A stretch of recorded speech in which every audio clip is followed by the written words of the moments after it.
Hey guys, Saki here from Saki Tech, and in today's video I will be sharing 5 fantastic tips and tricks for the iPhone 7 Plus or the iPhone 7 that you probably aren't using.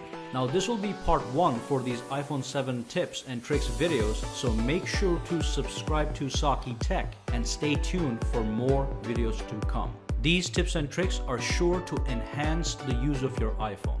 You paid a lot of money for it, so might as well learn as much as possible. Anyway, let's dive in and start learning. Alright, so the first tip I want to talk about has to do with restrictions. These restrictions enable you to restrict certain functions on your iPhone. Alright, so let's see what we can do. Just go to Settings, and then scroll over to General, and then simply scroll down to where it says Restrictions, and as you can see right now it says Off. If I tap this, it's going to allow me to enable restrictions. Now before even enabling the restrictions, you can see there's a lot of things here that say allow, but there's also a button right next to it that allows me to turn that thing off, so these things can be disabled from other people accessing it. Anyway, let's enable restrictions and see what happens. So the first time you enable restrictions, it's going to ask you to set a passcode. This passcode is different than the passcode you use to unlock your phone. This is a different passcode you're going to set just for the restrictions. So let's, for the sake of examples, put in 0000. It's going to ask you one more time. And now you're in restrictions and they're in fact enabled. Let's show you quickly. If I go back out here, as you can see, we have the camera here, we have the Safari application right here. So let's go ahead and disable those, so when you hand your phone to somebody else, they don't have access to things you do not want them to have access to. So let's go into settings one more time. And as you can see, we're back in restrictions. Now if I try to go back into restrictions, it's going to ask me to put in the passcode, which makes sense. Okay, so only you can modify these settings. So now we're in. So let's disable Safari and camera, and let's go back out. And now as you can see, the camera, which was right here, has disappeared, and Safari, which was down here, has also disappeared. So far so good. Let's go back into settings. I'm going to show you a couple more things over here, and then we will move on to the next fantastic tip. Now we're back in here, and as you can see, you can disable a lot of stuff. You can disable Siri, FaceTime, AirDrop, and even CarPlay. And if you scroll down, you can disable iTunes Store, so nobody can buy music while you're not around. You can disable the Apple Music Connect service, and you can cancel all these things. But the most important things that I want to talk about are right here. These restrictions, if you enable them, disable people from installing applications or deleting applications or even performing in-app purchases. Now this works very well if you have a kid and he's playing a game on your phone, and by mistake maybe he performs an in-app purchase which could cost you hundreds of dollars if the kid goes crazy. So you can actually disable in-app purchases, and now the kid cannot purchase anything within the game. And this application actually, this setting, this restriction is actually useful even for yourself, because sometimes by mistake we click stuff in an app and then suddenly we purchase something.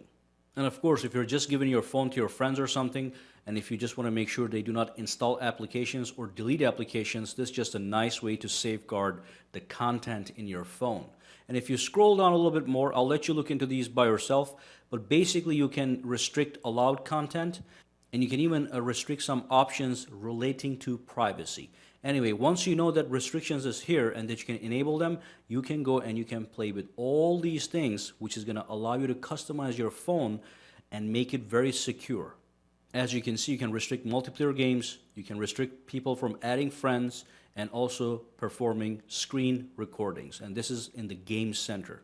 Alright, so let's go back out and move on to the next tip. Alright, so the next tip is a quick and easy tip, and this tip only applies to phones that have 3D touch. And of course the iPhone 7 Plus is one of them. So let's go to Safari. I'm just going to use an example here. Let's type in www.google.com. So as you can see, I made a typo. I typed O 3 times. So normally what you would do is you would try to go back here and you would try to delete that O. But as you can see, I cannot go directly in next to the O. It's very hard to do so.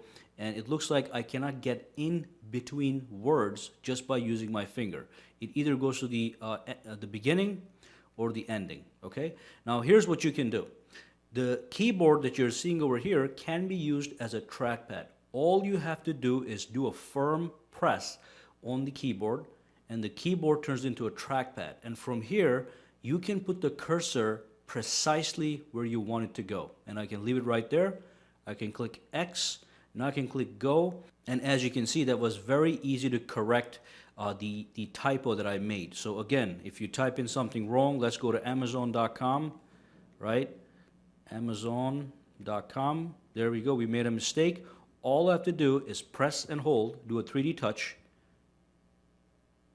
put the cursor exactly where I want it to go, press X, and then click Go. That's how you correct typos. Now this trackpad option works anywhere, okay? You could be editing a document, you could be writing a book on your iPhone, whatever you do on your iPhone relating to text, the trackpad will in fact work. Now for this option to work, you have to make sure 3D touch is enabled. Sometimes 3D touch gets turned off. Maybe somebody else turned it for you, maybe you did it yourself and you forgot about it.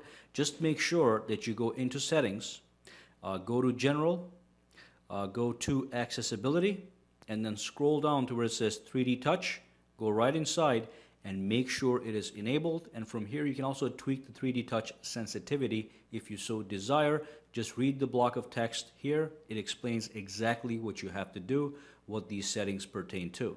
But again, I just showed you this because I want you guys to enable this so you guys can in fact use this beautiful little trackpad that is a very, very, very nice and useful feature.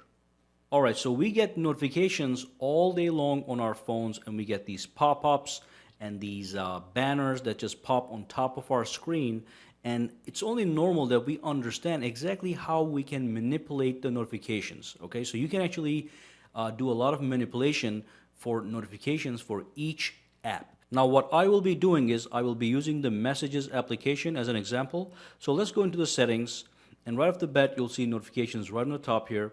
If you go inside, let's just scroll down to Messages, which is right here.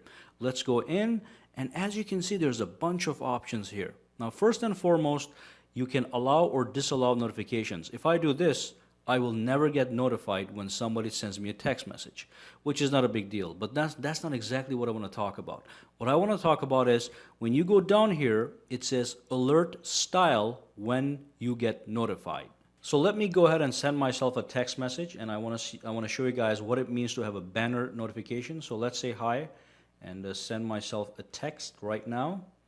And as you can see, I'm going to get a pop-up on top of the phone, and then that pop-up is going to slide up and disappear in a couple seconds.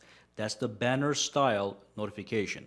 Now if I choose alerts and I say hi again to myself, send one more text message, I'm going to get an alert on the screen, but it's not going to slide away. It's just going to stay there until I interact with it. As you can see, it is still there. So I can slide that myself or just tap on it and it will take me into the message. So just be aware that that's an option. And one more thing, when I send myself a message, as you can see, I can see the content of the message right there. It says hi. So what if I want to hide that? What if I do want to get the notification, but I want to hide what it says? And that's just for privacy. So if I scroll down over here, it says show previews, tap on it, and simply say off. Let's slide that away, and as you can see, it just changed to a text message.